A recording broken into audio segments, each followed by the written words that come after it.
Telespectadores, olá! Vai começar agora o Perguntas e Respostas do Caio na Estrada, Lisboa. Já vou pedir para você dar like nesse vídeo e se inscreve aqui no canal. O canal tá maravilhoso, tá cheio de coisa, cheio de conteúdo, cheio de novidade. E ativa o sininho também para você sempre receber as notificações quando tiver um vídeo novo. Vamos começar? Uma vez eu li que os portugueses entendem tudo ao pé da letra.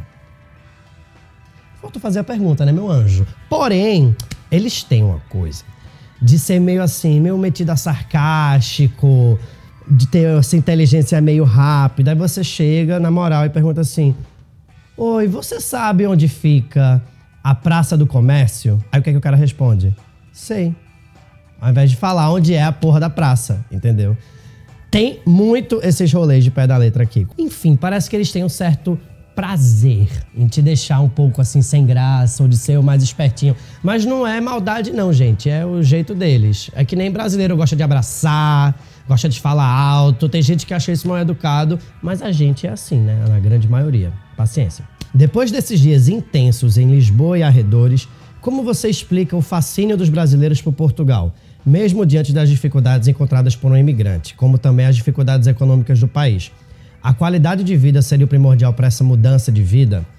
A gente precisa falar sobre essa imigração que está acontecendo de brasileiros em Portugal, né? Acho que existem vários tipos de brasileiros, se a gente conseguir se agrupar, né?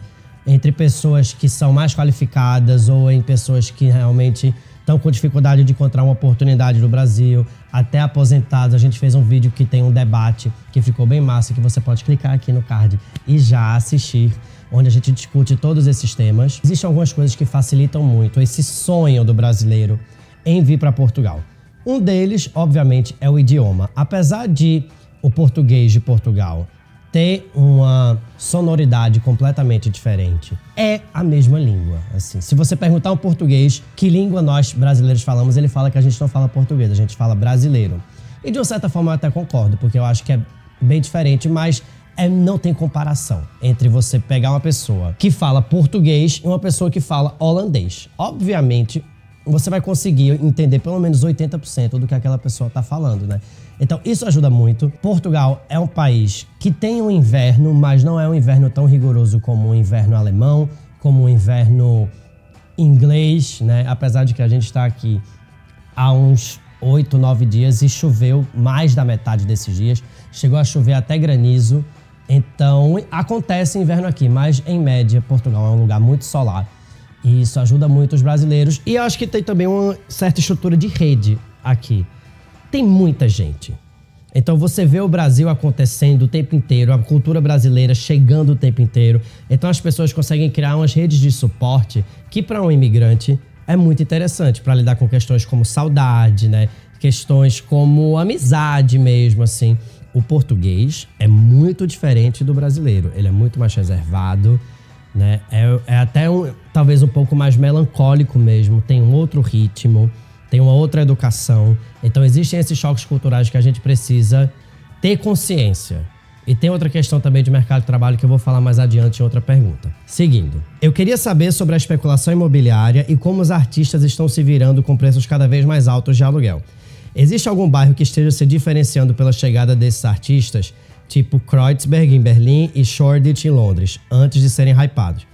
Pergunta maravilhosa. Existe um movimento de chegada, né, de imigração artística que não é só brasileira, na verdade, isso é da Europa inteira e às vezes até de outros lugares, fora da Europa, em Portugal, porque é um lugar que tem um custo de vida mais baixo quando a gente compara com outros lugares da Europa. A Europa é extremamente cara, e principalmente depois desse movimento de zona do euro, né? Existem países que têm menos dinheiro, países que têm muito dinheiro, e quando você coloca a mesma moeda, esses países precisam se equiparar de um certo jeito.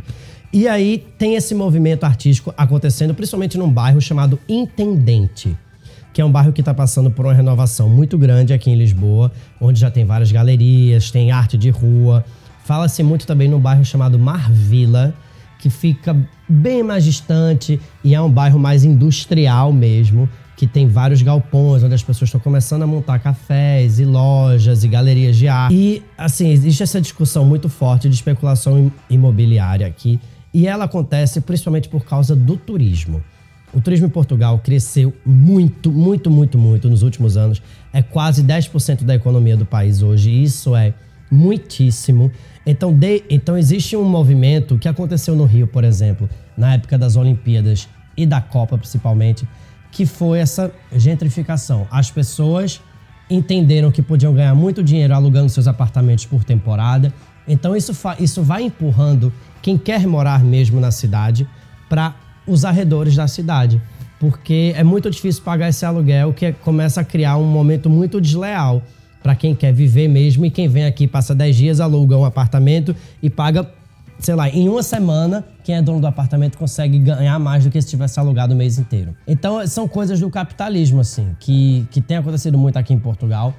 E também acontece fora do mercado artístico na Europa. Muitos alemães têm muitas propriedades aqui, muitos ingleses. Agora tem uma movimentação russa também. Tem muito dinheiro, né? E compra imóveis aqui. E claramente brasileiros também. Existe uma modalidade de visto aqui que se chama Golden Visa. Se você compra um imóvel de 500 mil euros no mínimo, você tem direito a um visto de permanência aqui em Portugal.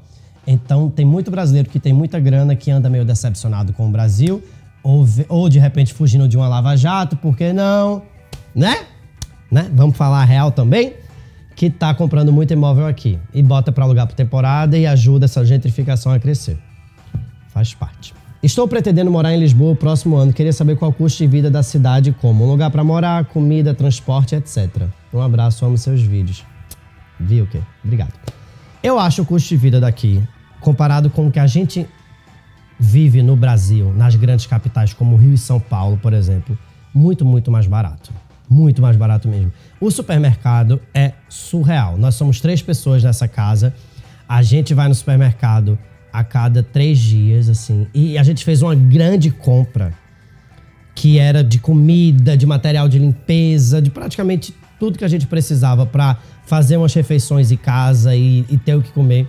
E a gente não chegou a gastar, sei lá, 60 euros, sabe? No Brasil, eu tenho uma experiência muito ruim assim em supermercado. Eu vou comprar qualquer coisinha, você compra algumas frutas, um chocolate, um queijo, pão, presunto, um refrigerante, já deu 100 reais. Pra você gastar essa grana, você tem que comprar muita coisa. Os valores são baixos na gôndola do supermercado. As coisas custam 2, 3 euros. É raríssimo você pagar mais de 5 euros em alguma coisa. Então, pô, isso é muito bom. O transporte na cidade faz-se tudo a pé, né? Na grande maioria, a gente pegou pouquíssimos ônibus ou trens aqui. A grande maioria das coisas você pode fazer a pé, mas é tudo muito barato também. Como é o cenário LGBT em Portugal? E o que você achou? Carvalho Valberg. Cara, então, eu acho que é... me melei de café e melei o sofá do Airbnb, caralho. Não quero pagar multa no Airbnb, que a multa em euro multiplica por 4,20. Bom, depois desse pequeno acidente... Como é a vida LGBT aqui em Portugal? Gente, é uma vida como em qualquer outra cidade europeia. Eu acho, assim, que tem um movimento noturno muito interessante. A gente foi num lugar chamado Finalmente, que é um bar que tem show de drag. As drags portuguesas são particularmente engraçadas, assim, não é muito... É bem diferente do Brasil, que no Brasil a gente tem show de humor mesmo da drag, né? A drag fala, ela é praticamente uma comediante stand-up. E aqui é mais performance.